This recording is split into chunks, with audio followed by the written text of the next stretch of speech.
Hey everyone, welcome to Meet the Makers. This is our third interview of the series for the Elgin Fringe Festival. I'm Nick Mataragas, the artistic director for the festival, and welcome back if you're watching again for another one. Today we are joined by artist Jane Erlandson. Hi Jane, Hi, how are you doing today? I'm good. I'm good. Happy to be here. Good. You are one of our visual artists. You're in the art show that's up in the gallery. In fact, your piece is right behind me, right here. Cool. Yeah. And so I kind of wanted to talk to you a little bit about your work and what that's like. If you are watching along with us live, please feel free to add questions into the comment section on the Facebook feed. We love questions, and so please feel free to add those if you are watching. Now, Jane, your description on your art on the website talks about your journey in art and how you kind of started with different media, but now you're mostly focused on photography. Is that accurate?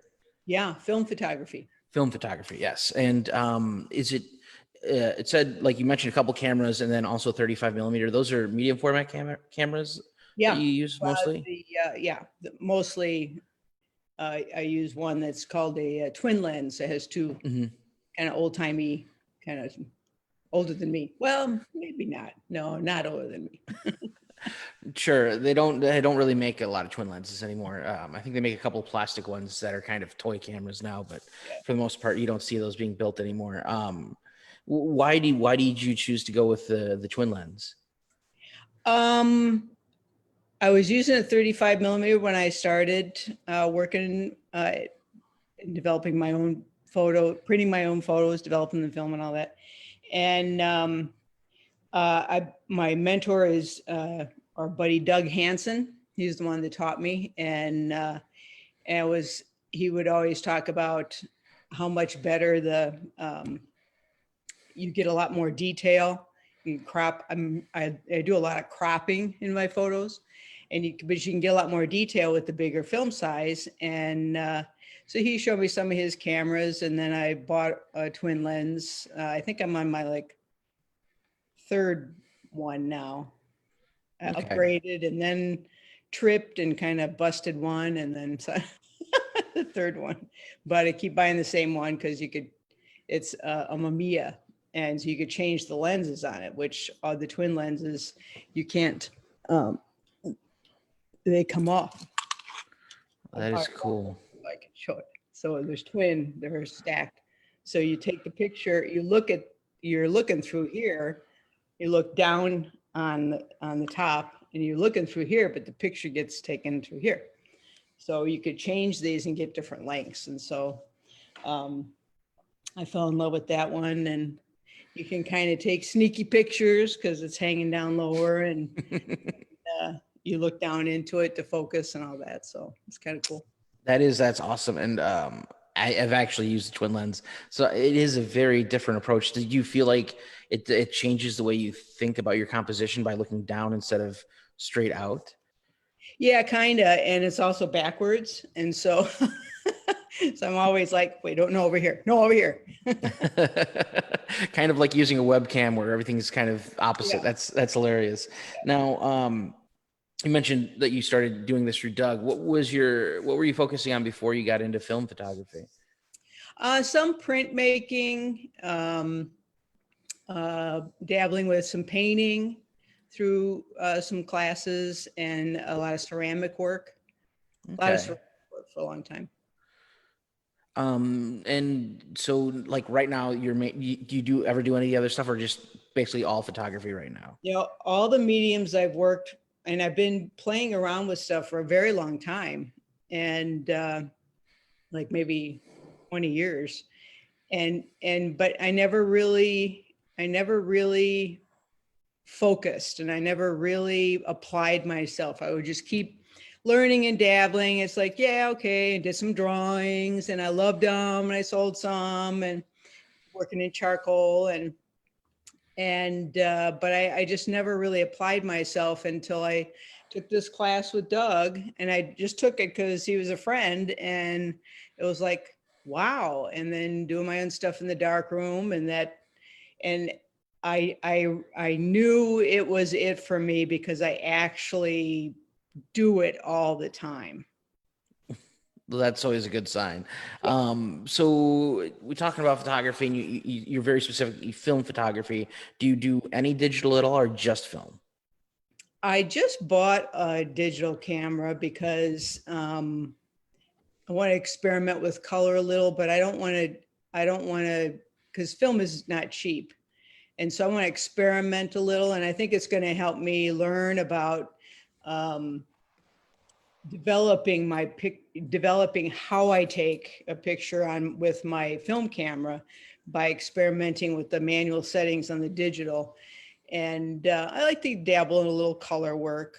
There's um, there's a group of photographers that I'm kind of enchanted by. I've always been kind of a minimalist in my work, although a lot of my photos lately have been jam packed with stuff in them, and so it's kind of like, well, where did that come from? But um, there's a group called I think they pronounce it Miksang, Miksang, and that's a style of photography. Is very much what you see. You know what you instead of composing your picture and especially taking a picture and then on your in your software, you know, making it your own. Hmm. Just it's more what you see is what you get, and focusing a lot on color and little features that go unnoticed kind of thing, and that really appeals to me, and so I want to experiment with that. Cool. That's really cool. So is it more like, I'm not actually familiar with them, but like the idea of trying to capture a piece in the same way that it would look exactly through your own eyes? Is that Yeah, kind of the idea? yeah, That's and that's kind of really tough. broadening the scene, not trying to get Okay. everything in your photo. Just Hmm. like if you really like how that red it looks next to that blue, then it's like, wow, just capture that. Okay, that's really cool, and that's not like that kind of an idea. That thought process can be difficult because, as you look through the lens, it definitely changes things, and then once it's processed, whether it's film Mhm. or digital, like it's not going to be exactly the same. So to try to get it to fit that is a Yeah, really tough thing to do. it's a challenge, and I like it. It's very appealing to me. Okay, very cool. So let's talk a little bit about your piece in the festival, which is right behind me. Uh-huh. It's of a storefront, and I think because it's my hometown, I'm pretty sure that's in downtown DeKalb. Is that right? That's right. That's right. Okay. So how did you come across this, and why did you decide to shoot this specific shot? Well, I go all over the place. That's one thing I think why I'm loving photography is because I'm kind of a wanderer, and I've always gotten in trouble with it, with being a wanderer in my family. And now it's like, hey, now I know why I am, so I can find cool pictures.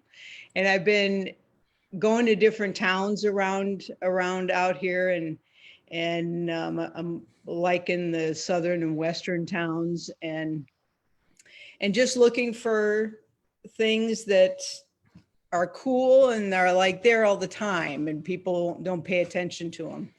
And so I was making a lot of pictures around DeKalb, some storefront signs and stuff like that. I like to find odd signs. And I was leaving. I was on the main road out, and I saw store. It just said store. Wow, that's amazing.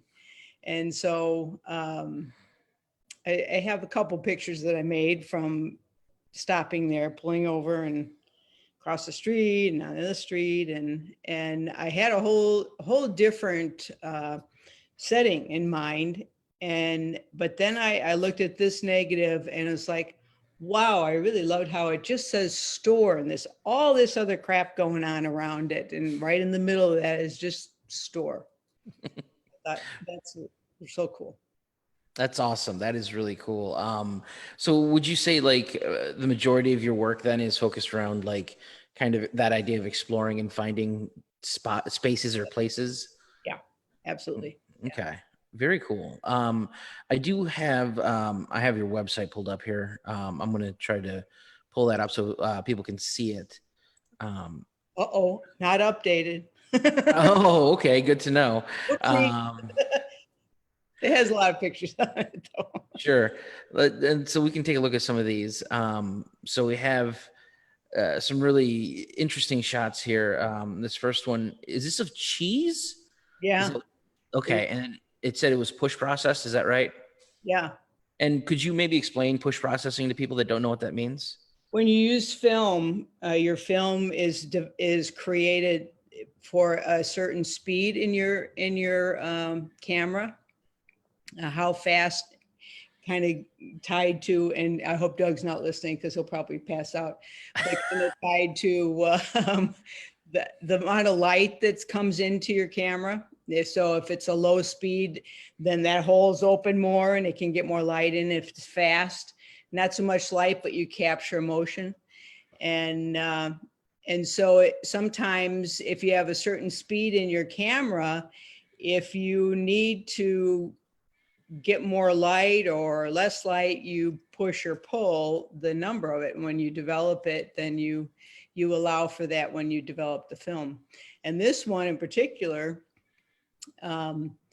it was a double exposure because I have a problem in my camera that it happens every once in a while. So it was a little bit of a double exposure, and it also was in a Whole Foods.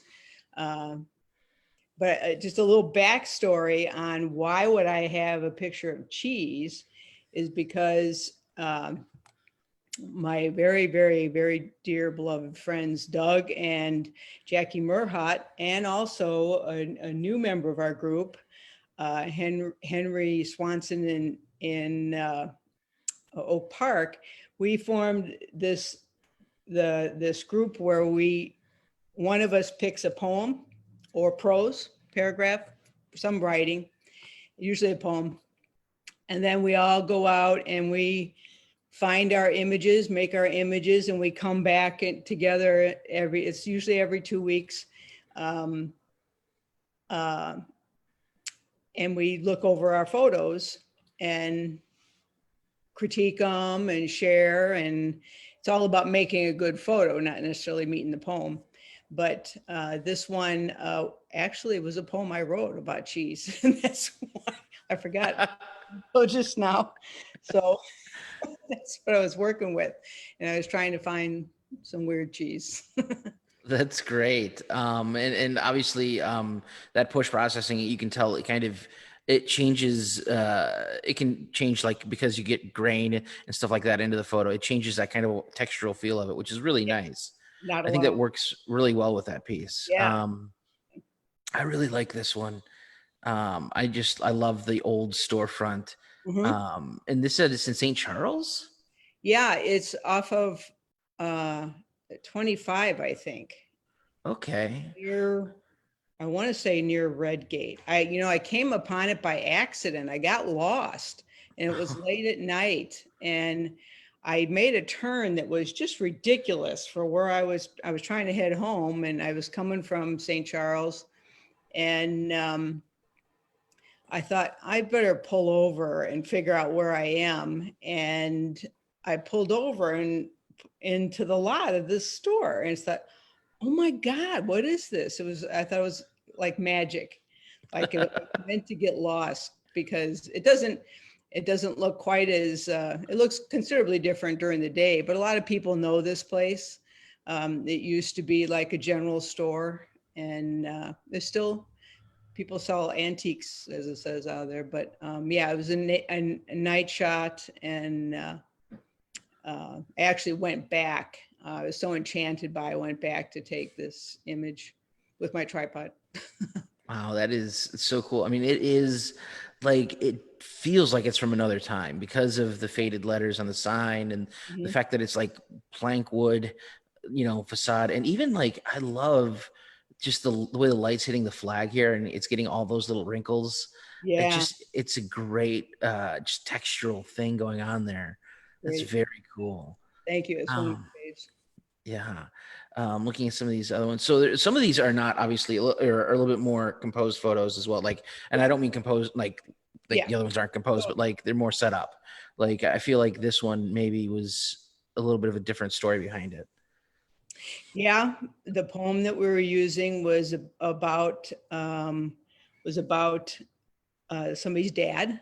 It was actually written by the guy who I can't remember his name now. Who did the poetry slams at the Green Mill in the city. Okay. And so it was a poem that he wrote about his dad. And this one was hard. It was hard for me to find something to tie to the poem, but I had it in my mind to do something with violins because my dad played the violin. And I never really asked him about it much, or he played it when he was young. Um, but it's always been in my head Hmm. about his violin. It's really nice because you get that sense of motion from the repetitive violin shape and getting that kind of like it almost creates like a channel that your eye follows, which is really Yeah, neat. yeah. So this group, I mean, do you feel like does this group kind of really help you stay active then Oh as a my God. photographer? Oh my gosh. As Doug says, people don't, film photographers don't, they might make pictures, but they don't develop and print their pictures as often as we do. That's kind of unheard of. And we've kept up with it. We've been doing it since December in 2018. And we just had our 37th, we call them our art nights. And we had our 37th art night. And we keep pretty regular. We kind of skipped a couple during the lockdown Mhm. and when somebody's on vacation or ill. But we've been keeping pretty regular. That's awesome. I think that's great, and I think that's something that um, all people that work in the arts in any kind of way, that's something that I think we're all really we need that like kick in the butt sometimes to be Totally. like I still got to do my work, you know. Totally. So that's awesome. You Yeah, mentioned your you're accountable. You're accountable. It's the yeah, best thing I have ever done in my life, ever. totally makes sense, and I think that's always you know something that anybody who's watching this, if you're like, hey, I always struggle with finding the motivation to do stuff, having that group of people helps. Yeah. Yeah. You mentioned that your dad played violin. Did you have like a family that was full of people that dabbled in the arts, or was that something No, different for not you? really. I think my dad gave it up, uh, gave that and smoking up so he could have kids. And I don't know how what happened with his violin. But my family has always been very craft oriented. Yeah. Okay, and so how did you find yourself ended up going into the arts then? Taken classes. I worked at the University of New Mexico, and I was staff there, and I've always loved taking art classes, and I got to take them for free there, and the building was right across from where I worked, and so I actually started in metals and doing metal casting, and love that. I used to mostly do sculptural stuff with my ceramics and metals, and did some stone sculpture, and just I'm like more of a shaper than that kind of thing, Hmm. and some woodworking, and I used to make puppets and wood puppets. It's kind of stupid, Cool. and but so I just mostly getting inspired and taking classes is a huge motivator for me. And then when I retired from the university, I moved back here. Um, it was really when I started showing work at I did a lot of ink work, a lot of black ink, uh, kind of calligraphy style, but not letters, but drawings. Um, and I started showing some work at Side Street. It was the first place I've really that in a show that Amanda Harris put together over in the 8th floor. And it was the first time I really showed my work anywhere. And so I'll be eternally grateful for that opportunity to be brave and they encourage braveness, and if that's a word, I don't think it is, and It is now. bravado. How's that? There you go. That's interesting because, like, the University of New Mexico has a very well-known art school, and Yes, yeah, yeah. and it's especially their photography program, which you didn't really get into until after you left. I know. I know. Stupid. Yeah, there's a great the instructor at the time when I was there. It's like I used to like ignore photography. It's kind of ironic. And I spent a lot of time taking printmaking classes um, because I was enchanted with it. And it was like, and I continued, I kept trying, and I kept focusing and looking at other printmakers' work, and and really I did apply myself, but I never really did apply myself seriously, that I've come to know that I'm capable of. And I just kind of thought, it's kind of like a relationship that, you really need to get out of. It's kind of, it was enchanting, but not working. And so, yeah, left it. That's that's a good way to put it. Like that idea of, this is what I'm doing right now, but it's not the right fit. But I'm Yeah. stuck. I'm stuck doing this right now, and then that Yeah. it is. That's a really great way to put it. Like relationships, and then finally finding like that one that's the right match. And Mhm. that's really cool. That even though it was after you left New Mexico, where they had a big photography program, finding I photography should now, have it's still brought great. that in. What is it? What's how coming up to this area from New Mexico had to be a bit of just a shock because it's so different, like geographically, ecologically, like everything. What was that transition like? Well, I was happy because not only because my family's here, but I hated New Mexico. Okay. What was it, the heat or It's too hot. It was, the okay. sun was so, it was like I used to yell at it. It's like, why do you have to hurt me? You could be there. I'm happy to have you hang out. I know it's good for everybody, but you're hurt. It was just awful. It was dry. It's really dry too. And actually, that's not a good place. From what I had a friend who was a photographer said it's really hard to be a film photographer in New Mexico because there's no moisture in the air, and it really affects the principles that you learn. I guess I didn't Huh. know at the time to explore that. That's interesting. I would not have thought of that. I would have thought like just thinking about a camera, like the moisture in the air would be like because it affects the lens or whatever. Yeah, But maybe it's the film itself that gets like becomes I don't brittle or know. something. I never looked back to see what she was talking about. But yeah, Huh. too That's hot. really interesting. Too In hot. the desert, and all the, everything was stucco brown everywhere. And then, but here with grass and trees and brick and all that and water. Yeah. That's interesting. That's very cool. Very cool. So obviously you have one piece in the gallery for the Fringe Festival. Where else can people find your work? Right now, just whatever I put online, Instagram. I've Okay. been putting more stuff there. I got to update my website. Okay. What's your Instagram handle so people can check that out? It's Erlandson Jane. Erlandson Jane. Perfect. Awesome. Well, I want to thank you for joining me today and talking about your work. It's really been a very fun conversation to talk about your photography and your journey through that. So thank you for that.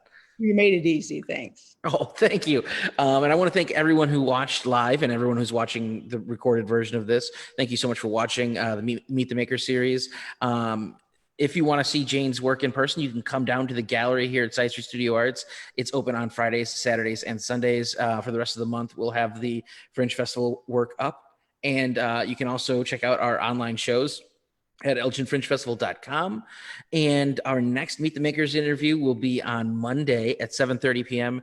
And we will be joined by Jess Roca, the featured artist for the Fringe Festival. Thank you so much for watching. And thank you again, Jane. Yep. Great. Goodbye, everybody.